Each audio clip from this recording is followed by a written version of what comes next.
दोस्तों इस वक्त भारत के बने हुए missile system, defence systems Israel use कर रहा है। और ये खबर जो है now this is out, Israel जो है इसने इंडियन मेड बराक 8, ठीक है जी, एक जो कि इंडिया और इजराइल की joint surface to air missile defence system है, वो इस्तेमाल कर। और सुनने में आया कि ये मिसाइल जो है इंडिया ने ऑपरेशन, ये डिफेंस सिस्टम इंडिया ने ऑपरेशन सिंदूर में भी इस्तेमाल किया था। अब इंडिया, इजराइल की जो नेवी है वो भी इसको इस्तेमाल कर, ये बराक 8 मिसाइल, और इससे जो इरानियन लॉन्च्ड ड्रोन्स हैं मेडिटेरेनियन के उनको रोका जा रहा है। सो ये 16 जून 20 जून मुख्तलिफ डेज के अंदर बराक ने बहुत सारी ईरान की इंटरसेप्शंस की हैं। सो इजरायली मेड, ये जो जिसे कहते हैं ना इंडियन मेड जो डिफेंस सिस्टम है, that is something the strength है इजराइल की। ये मैं आपको बताता चलूं कि ये जॉइंटली डेवलप्ड है, इंडिया की जो DRDO है और इजराइल की एरोस्पेस इंडस्ट्री। ये medium to long range surface to air missile है जो कि UAVs को न्यूट्रलाइज करता है, एंटी शिप मिसाइल को न्यूट्रलाइज करता है, क्रूज बैलिस्टिक मिसाइल के थ्रेट को भी मैनेज कर सकता है। और ये तकरीबन 2016 के अंदर ये इसको इस्तेमाल करना शुरू किया था, it came into the service. और तब से जो है वो इंडिया और इजराइल की military, army, navy and air force ये सारी की सारी यूज कर, और इसके बहुत ज्यादा जो ट्रायल वगैरह है वो भी हो चुके। इसमें आप ये देख लें कि तकरीबन इंडिया ये चीजें जो है वो इजराइल के साथ जॉइंटली डेवलप कर। अच्छा, जिन लोगों को ये भी नहीं पता कि भाई ये कैसे सारी गेम होती है, देखें इजराइल और इंडिया का जो डिफेंस पार्टनरशिप है ना, ये कोई नई नहीं है, ठीक है, ये पुरानी डिफेंस पार्टनरशिप है। और there are many people who know this, ठीक, बहुत सारे ऐसे लोग हैं जो इसको जानते हैं और लोगों को इस चीज का अंदाजा है कि ये किस बेस पे है और क्या है। सो मुझे ऐसे लगता है कि ये इंडिया और इजराइल ने कुछ 2000s में ये प्रोजेक्ट शुरू किया था। इंडिया ने $2 अरब,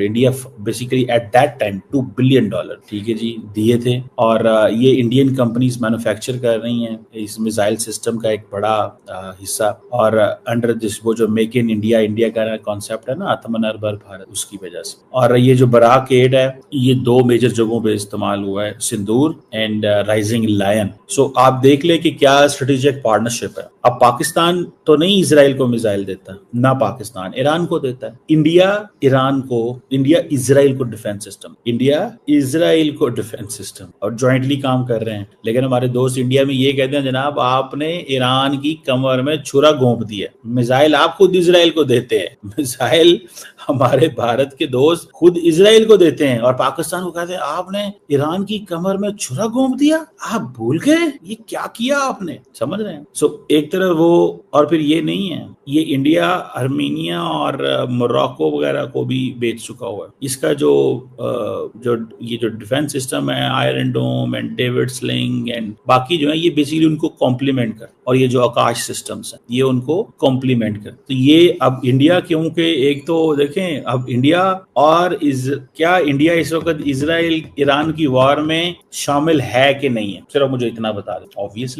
ऑब्वियसली है कि इंडिया को ये है कि मैंने तो अपना असला बेचना है, मुझे इससे क्या गर्ज, किधर जा रहा है, क्या जा रहा है, ठीक है जी, मैंने तो अपना असला बेचना है, मुझे किसी से क्या गर्ज वो किधर जाए, किधर कौन खरीदे। अब आज ईरानी जब ये देखते हैं कि इंडियन जो डिफेंस सिस्टम्स हैं वो ईरान के ड्रोन्स को रोकते हैं,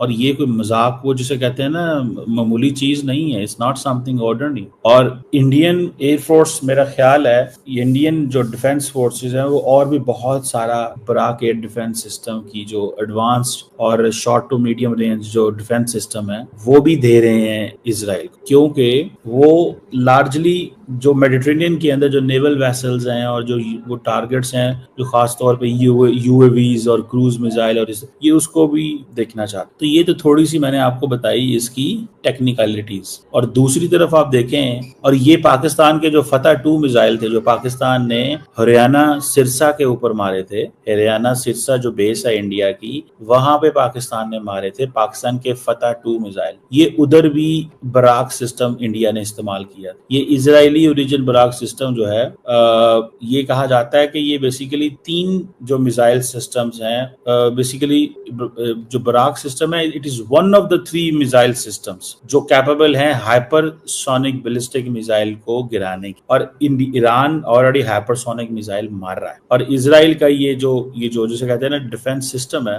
जैसे मैंने बताया ये आयरन डोम, एरो मिसाइल्स और इस तरह ये और बराक और इन चीजों के ऊपर डेविड स्लिंग वगैरह ये इनके ऊपर बेस कर। तो अब ये देखें कि ये इजराइल की कंप्लीट सपोर्ट भारत कर रहा है हर लिहाज से, नॉट जस्ट जिसे वो कहते हैं ना politically. Diplomatically India refrained from condemning Israel, जो उन्होंने ईरान पे हम इसको थोड़ा समझें। डिप्लोमेटिकली रिफ्रेन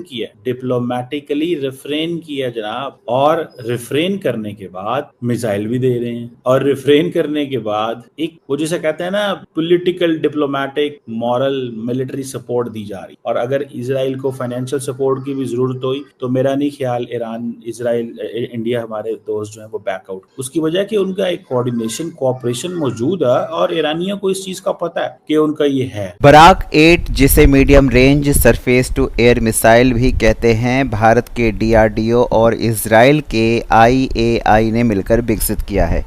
ये एक अत्याधुनिक एयर डिफेंस सिस्टम है जो drone, cruise missile, fighter jets और बैलिस्टिक खतरों को भी रोक सकता है। इसकी रेंज 70 से 100 किलोमीटर तक है और ये माक 2 की गति से लक्ष्य को भेद सकता है। भारत ने इसका इस्तेमाल ऑपरेशन सिंदूर में भी किया था, जब हरियाणा के सिरसा में एक पाकिस्तानी फतेह 2 मिसाइल को रोका गया। अब सवाल ये है कि क्या इजराइल ने बराक 8 का इस्तेमाल ईरान के खिलाफ किया? जी हाँ, जून 2025 की ताज़ा खबरों के अनुसार ईरान और इजराइल के बीच तेज़ी से बढ़ते संघर्ष में बराक 8 का जिक्र सामने आया है। एक्स पर मौजूद कुछ पोस्ट इस बात का दावा करते हैं कि इजराइल ने तेल अवीव की ओर आने वाले एक ईरानी ड्रोन को बराक 8 से मार गिराया। हालांकि अल जजीरा और द टाइम्स ऑफ इजराइल जैसे प्रमुख न्यूज़ एजेंसियों ने इसकी आधिकारिक पुष्टि नहीं मिली। 21 जून 2025 को ईरान ने इजराइल पर 280 से ज़्यादा बैलिस्टिक मिसाइलें और ड्रोन से हमले किए।